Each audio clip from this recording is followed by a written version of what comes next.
Hello everyone, welcome back to my video, and today I thought that I would be filming a sort of new makeup news roundup video. And I will definitely not be talking about all the makeup that has been released or announced lately, because there is just so much of it because we're in the middle of the very busy holiday season. So in these videos I will be showing just the things that I'm interested or they have awoken some sort of emotion in me, because with so much coming out, you can't just react to everything that's coming out. But anyway, hopefully you will enjoy this video, and let's get to the products themselves. So KVD came out with their holiday collection, and just like last year, this isn't very holiday themed. I'd say it's definitely, I like the, what was it, the TikTok promo sort of 3D video, or what is it? I actually liked it much more than what the actual collection revealed to be. So there are some liquid lipsticks, but I think a lot of people are interested in a palette. And as far as I saw, it's an all shimmer palette, and while the packaging of it is very pretty, the palette inside, it's sort of, how should I say, the promotional video gave hope from something more than when I actually saw the shades within the palette. And it's also like just a 6-pan palette, so of course there's so much that you can do with so many shades, but still. So I like the packaging and I like the marketing material of the collection much more than the collection itself, and it was sort of, I think, a bit of actually a letdown. But anyway, I think the KVD collection, it's now out, I think, in most Sephoras, and particularly in North America, and might even be here in Europe. So if it's something that you're interested in, you can certainly go now and buy it. And at least if you're a person who doesn't like the holiday-themed holiday collections, then this is probably a good change, because this certainly isn't traditional holiday theme, but just the flower-themed. So next one. So Juvia's Place came out with a new collection, and they have this astronomical themed, astrological themed palettes, and also some, I think there were some additional liners or something else like that. And so I'm mainly going to talk about palette. I actually saw a review of the palette already, and I actually think the palette is more exciting in person than it looks on the pictures. So when I saw the pictures, I was like, looking at, oh, looks kind of like another variation of a rainbow palette. But actually this palette has some duochrome shades in it. And I know Juvia's Place, particularly if you live in the States, it's a very inexpensive, well, not in very inexpensive, it's a more affordable brand. And I know their website runs sales, and if you can buy it from the US also, which I think has a quite good customer program, then you can probably get the palette even more cheaper than it's actually selling for full price. So for me, the new Juvia's Place collection, it's not something that I will be buying, because I would have to order it from online from States, and the shipping times are quite long. But I think if it's something that you've been eyeing and sort of being a bit suspicious, like what is it like in real life, maybe go and see it in store, because based on the reviews I saw, it is actually more exciting than what the initial photos let you on. So the next one is the Danessa Myricks came out with the new, was it a Lightworks volume, is I think the series of palettes that she calls them. And this is essentially a palette of special shades targeted towards the more mainstream consumers. So Danessa Myricks is a brand that, aside from their own website, is quite easily available, particularly if you have a Sephora in your country.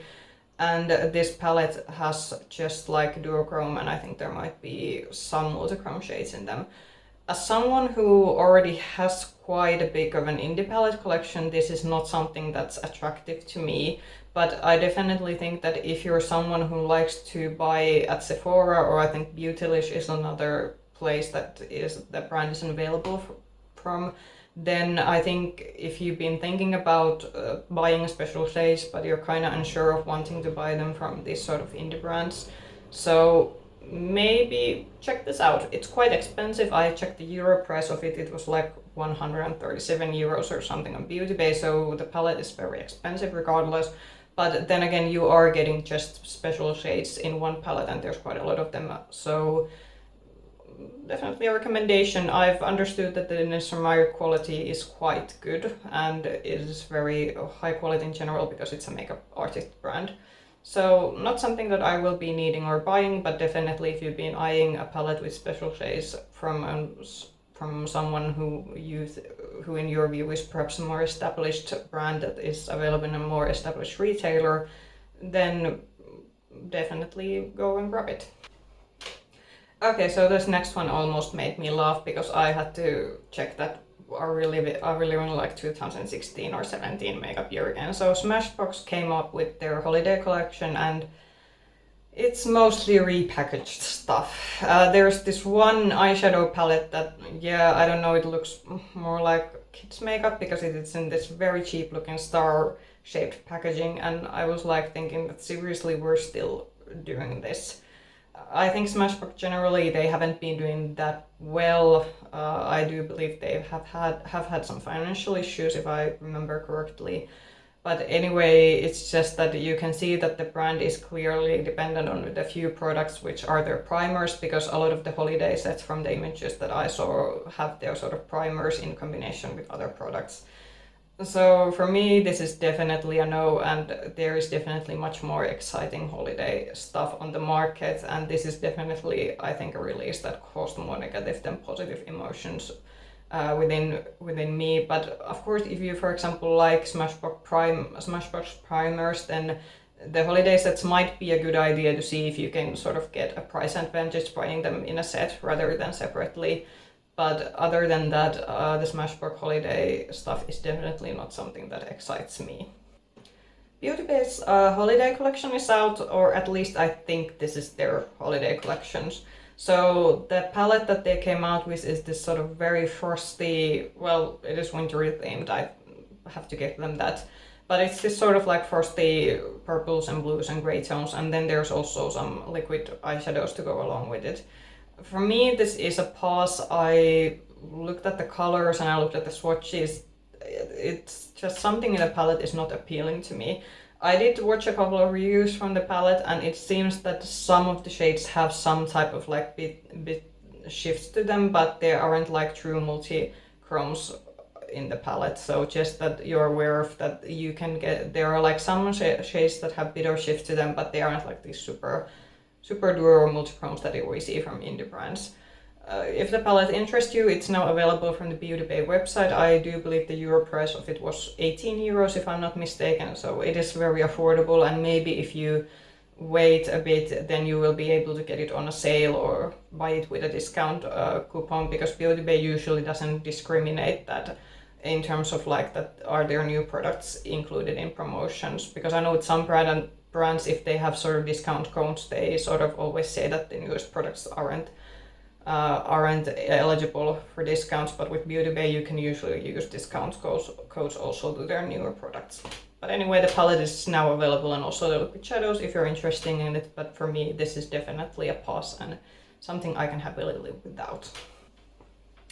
Florasis is a Chinese luxury brand, and they came out with, I believe this was in cooperation or heavily inspired by the Beijing Opera. So the new eyeshadow palettes that came with the collection have this sort of, if you ever seen Chinese opera performances, so they are inspired by the makeup and colors that you can see in traditional Chinese opera. Florasis is a brand that I haven't tried. They are bit of an expensive, because I think you can truly, they are like a luxury brand even though they're from China, but also you have to remember that there are also quite a lot of wealthy consumers in China. They are priced, I think, similarly than what we have maybe Tom Ford or maybe Dior, this sort of Western higher luxury makeup brands. But I think for me these palettes definitely caught my attention compared to some of their older releases, because Florasis, they do this very sort of sheer wash of color type of color stories, and usually they are very neutral leaning color stories, which I assume is what appeals to the mainstream Chinese consumer.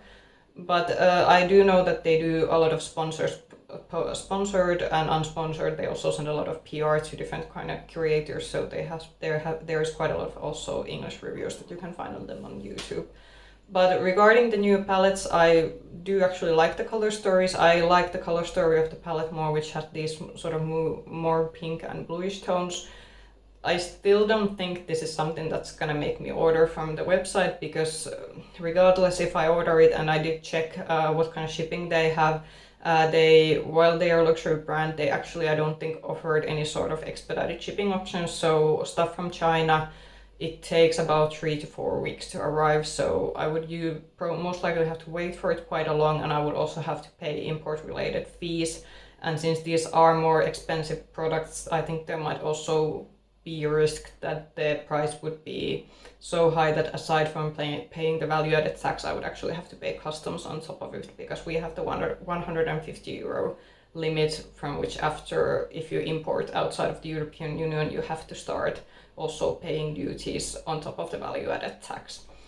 But I think this is very beautiful, and definitely if you're buying this, just be aware that I don't think, even with the more colorful palette from this collection, that you will be getting like this sort of very bang pigmented color. I think these two will be more sort of wash of color. But if you're looking for very sophisticated eyeshadow, then I think Florasis is a good brand to start with, because they definitely do this more sophisticated, softer eyeshadow look.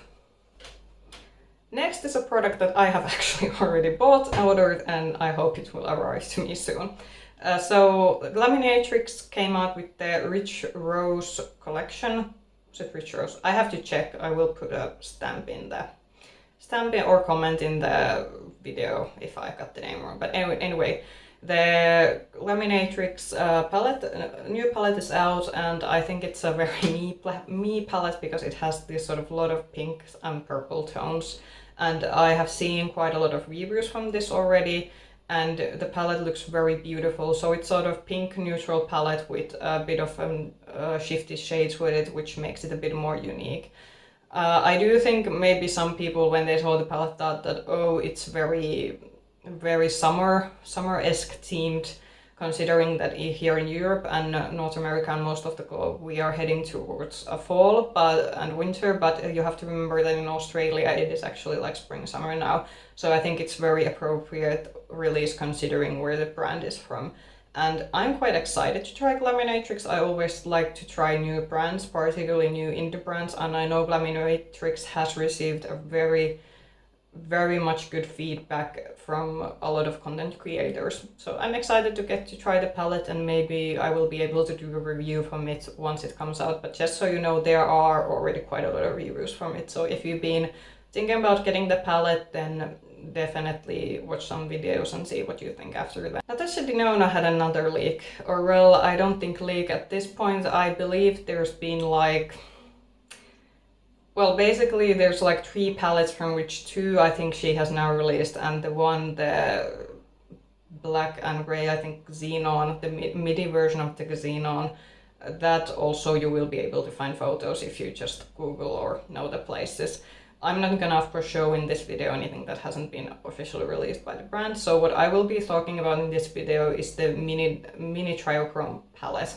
So Natasha came with a mini triochrome palette, and I believe she advertised this as having the blues that people were missing from the very big triochrome palette. So she has this big triochrome palette that is one of her like 128 euros palettes. So it's one of her more expensive palette formats, and I don't think she hasn't actually released those very big expensive palettes in a while, but I think she might have realized that we actually prefer the MIDI palettes that are by now 72 euros, I think is their current price on most retailers, and that is still a price that most people, if they really want the palette, they are able to afford, because like paying over 100 euros for a palette, that is beginning to be very, very steep, and I think that limits your customer base quite a lot. But anyway, the mini version of the triochrome palette is now out. It's very blue tone, so this will be straight something that I will be telling that no, I am not getting this. It's just too blue toned. I also think that the original triochrome does have some shades, because it has this sort of more muted colorful shades. So that in a midi version I could be down with. However, a mini palette that has blues, not something that I will be getting. But if you want it, then I think the price of it is 30 euros and it is available. I think there was something very odd about how this is. So you can get the mini triochrome, you can get it from her website. And I believe here in Europe you can get it if you have a Sephora in your country, but I read something very odd in some of the comments that in States this is ultra limited, which don't quote me on that, but there were just some comments that I read that there's something very strange about how this palette is distributed between different retailers and which the retailers in which places are getting it. But you can order it from the Natasha Denona website, so that is definitely at least a place you can get it. And definitely I think if you're looking for this sort of a mini version of a blue palette that you want a small amount of blue shadows, but you don't want to buy a big palette with blue shades, then this could be a good addition to your collection. Ensley came out with a new palette, so this is the Twisted Tea Party, and this has been heavily inspired by Alice in Wonderland, or actually I think based on the design, it's more of the Alice from Through the Looking Glass or something? The live acted Disney version is what I'm referring to. And this is a very, I think, beautiful palette. However, this is something from Ensley that I won't be getting. I've actually been very anticipating in trying out the brand, and I am now waiting very anxiously if they will get the Harvest Moon to Monolith shop, because I think at one point there was even Monolith was saying that the Harvest Moon palette would come to the October launch, which was today. I'm filming this on Sunday when the launch happened. However, instead of the Harvest Moon, actually the Twisted Tea Party palette was the one that was available, so I don't know if they have run into some shipping issues in getting the stock or something. For me, simply why I'm not interested in this, even though I really do like the Mad Hatter and then the Cheshire Cat design, is simply because it is very purple and blue heavy. So that is simply why it's not something that will appeal to me. But I have heard that their quality is very good. They are very expensive in the brand, so their palettes are like 82 euros, so it's a very like a luxury brand price point, but they only have like special shimmers in their palettes, and I also heard that their matte quality is very good. So I think if the color story appeals to you, then this is definitely a palette that you will be happy with. However, this is something just due to the color story that I will be skipping.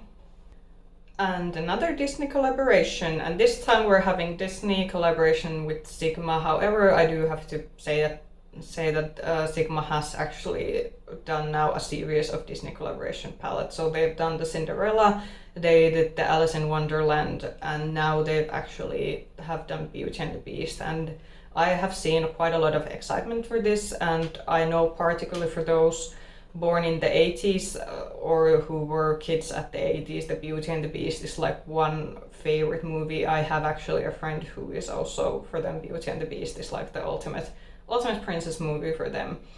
I don't have emotional attachment to this particular princess movie, and for me what caught my surprise was that this is very, like, when I saw the promotional pictures, I initially thought that were they like washed out, or did something happen with the saturation, because the tones they chose to the eyeshadow palette, they just look very dull. I think that's the correct word for it. I do adore the packaging. The packaging design is like very on par with the franchise they are collaborating with, and I do actually like quite a lot of the other products, like the blush highlighter palette, and also the brushes that they came out with. This, all of it is very beautiful, and it's very on theme with the franchise they are collaborating. But for me, the palette, while the outer packaging is very on brand, however inside I just felt that the colors they chose look very dull. The last release that I will be talking about, and this is more like my opinion about the series of releases that a brand has been coming out with recently. So GlamLite has been releasing a lot during I believe last couple of weeks, and all of the releases have been these very horror themed. So I think it should be good to mention that Halloween isn't a thing where I live, and we don't really celebrate it. We do of course get the Halloween candies and the Halloween merch in our stores, but it's not really something that is celebrated here, even though we get all the memorabilia to go with it. But regardless, back to the main point, which was GlamLite. GlamLite has been coming out with a lot of collections related to different sort of horror genres, and I think I'm getting a bit overwhelmed. I could understand that if they did maybe a couple, but there's like very much of these, and for example, a lot of the palettes are beginning to look quite similar, and also a lot of the packaging, because essentially if you're dealing with horror movies, then there's going to be like a lot of black usually and gray.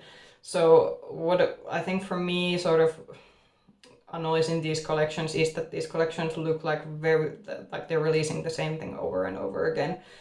I haven't tried GlamLite, but I have understood that the formula should be good, and I think their price point is quite good also.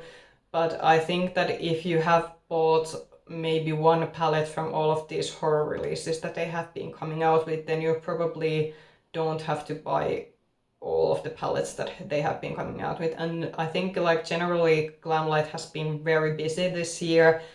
I don't know, is it that they have had like manufacturing issues or logistic issues, meaning that they at some point they have had issues that they haven't got the products in from the manufacturing facility, and now suddenly they have gotten all the products in at once, and then they can't of course store them infinitely in their warehouses, because makeup of course also expires, so they do have to be able to get rid of the stock, and also holding stock is expensive for the companies.